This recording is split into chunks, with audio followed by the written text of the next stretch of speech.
Monday morning अगस्त 8, 2005। Brazil के central bank के guards vault खोलते हैं और उनके पैरों तले ज़मीन निकल जाती है। तिजोरी के बीचों बीच 1 मीटर का छेद था। No alarms, no fingerprints, zero struggle. 160 million riyals यानी 3.5 टन कैश गायब था। बिना एक गोली चलाए, बिना कोई गार्ड को टच किए हिस्ट्री की सबसे बड़ी रॉबरी को अंजाम दिया गया, वो भी ज़मीन के नीचे से। यह कोई आम चोरी नहीं थी, यह 80 मीटर लंबा इंजीनियरिंग चमत्कार था। पूरी दुनिया हैरान थी कि 3 महीने तक बैंक के ठीक नीचे टनल खोदी गई और किसी को भी भनक तक नहीं लगी। आज हम देखने वाले हैं कि कैसे एक नकली सिंथेटिक ग्रास कंपनी ने ब्राज़ील की सबसे सिक्योर बैंक में डाका डाला। यह कहानी है उस मास्टरमाइंड की जिसने सिस्टम की आंखों में धूल नहीं झोंकी, बल्कि सिस्टम के नीचे से रास्ता बनाया। इस हीस्ट का मास्टरमाइंड कोई गैंगस्टर नहीं था, बल्कि एक स्ट्रेटजिस्ट था। मई 2005 में बैंक से 2 गली छोड़कर एक नया बिजनेस खोलता है, ग्रामा सिंथेटिका, एक सिंथेटिक ग्रास शॉप। दुकान में हर वक्त 10 से 12 लोग काम करते दिखते थे, नए ब्राइट ग्रीन ओवरऑल्स पहने हुए। पड़ोसियों को लगा कि एक नया बिजनेस ग्रो कर रहा है, पर असलियत में वो ओवरऑल्स मिट्टी छुपाने के लिए थे। रोज़ दुकान से बड़े बड़े ट्रक्स निकलते थे। लोगों को लगा कि ग्रास डिलीवर हो रही है, पर उनमें वही मिट्टी थी जो बैंक की तरफ बढ़ रही टनल से निकाली जा रही थी। यह कोई कच्चा गड्ढा नहीं था। गैंग ने टनल को बनाने में $2 लाख इन्वेस्ट किए थे। इस 80 मीटर की टनल में इलेक्ट्रिसिटी और लाइटिंग थी ताकि वो 24 घंटे काम कर सकें।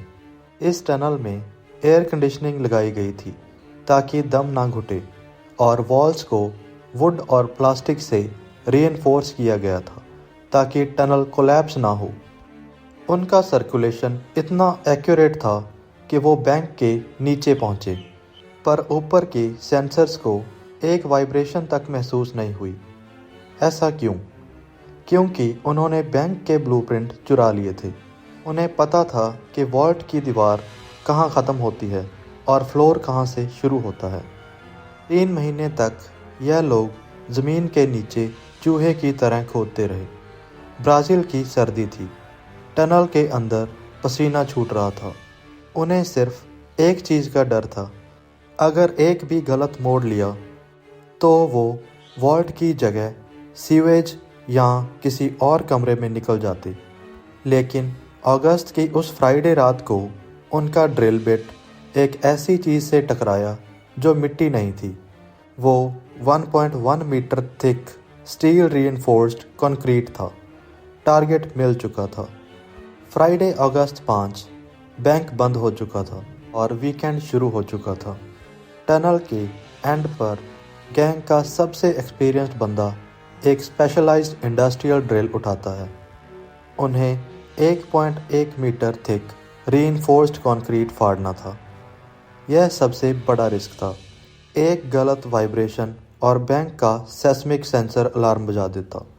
लेकिन उन्होंने वॉल्ट के ठीक नीचे से एंट्री की, जहां सेंसर की सेंसिटिविटी सबसे कम थी।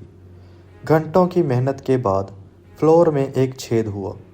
एक बंदा ऊपर गया और नज़ारा देखकर उसकी आंखें फट गई। वो वॉल्ट के अंदर थे। अब असली चुनौती शुरू हुई। 160 मिलियन रियाल्स, यह सिर्फ एक नंबर नहीं है, इसका वज़न 3.5 टन था। इमेजिन कीजिए 3500 किलो कैश एक 80 मीटर लंबी और पतली सुरंग से गुजारना। उन्होंने कोई जल्दबाजी नहीं की। पूरे वीकेंड उन्होंने एक ह्यूमन चेन बनाई। एक एक करके नोट्स के पैकेट को टनल में स्लाइड किया गया। वो चाहते तो सब कुछ ले जा सकते थे, लेकिन उन्होंने सिर्फ 50 रियाल्स के नोट ही क्यों उठाए? क्योंकि उनका सीरियल नंबर ट्रैक करना नामुमकिन था। बिना किसी शोर के एक पूरी बैंक की तिजोरी खाली हो रही थी और पुलिस की गाड़ियां पेट्रोल कर रही थीं। उन्हें पता तक नहीं था कि उनके पैरों के नीचे क्या चल रहा है। संडे रात तक वॉलेट साफ हो चुकी थी, लेकिन यह चोर प्रोफेशनल थी। जाने से पहले उन्होंने पूरी वॉलेट में आटा छिड़क दिया ताकि पुलिस को एक भी फिंगरप्रिंट ना मिले। उन्होंने टनल का रास्ता बंद किया, ग्राम सिंथेटिका की दुकान पर क्लोज्ड का बोर्ड लगाया और गायब हो गए। जब मंडे सुबह बैंक मैनेजर ने वॉल्ट का दरवाज़ा खोला, वहाँ सिर्फ एक गहरा अंधेरा गड्ढा था। The heist was over, the hunt was about to begin. Federal police shock में थी। बैंक के अंदर कोई फिंगरप्रिंट नहीं, कोई सीसीटीवी फुटेज नहीं, सिर्फ एक खाली वॉल्ट और सफ़ेद आटा जो सबूत मिटाने के लिए छिड़का गया था।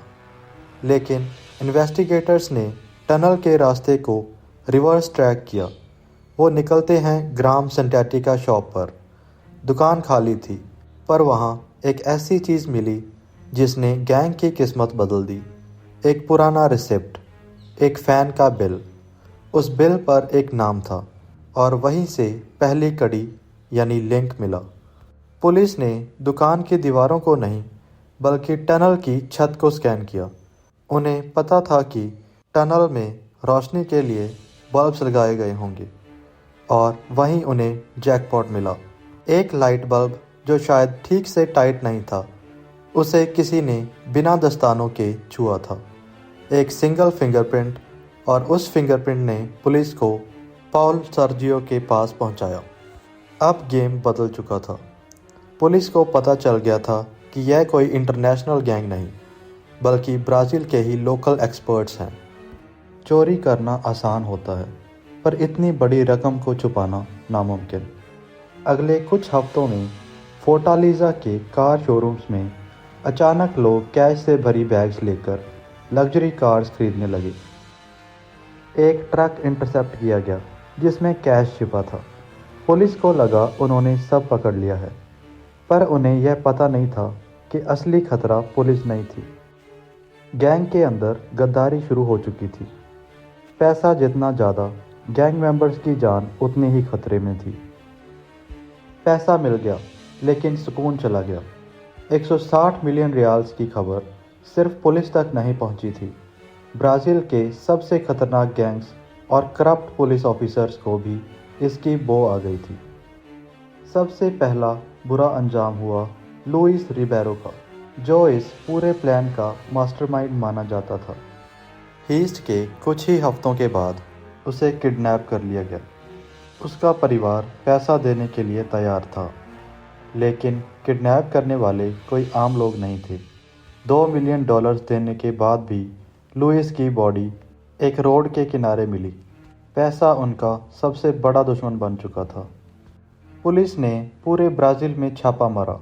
36 लोग अरेस्ट हुए, लेकिन जब तक तिजोरी का हिसाब लगाया गया तो पुलिस के होश उड़ गए।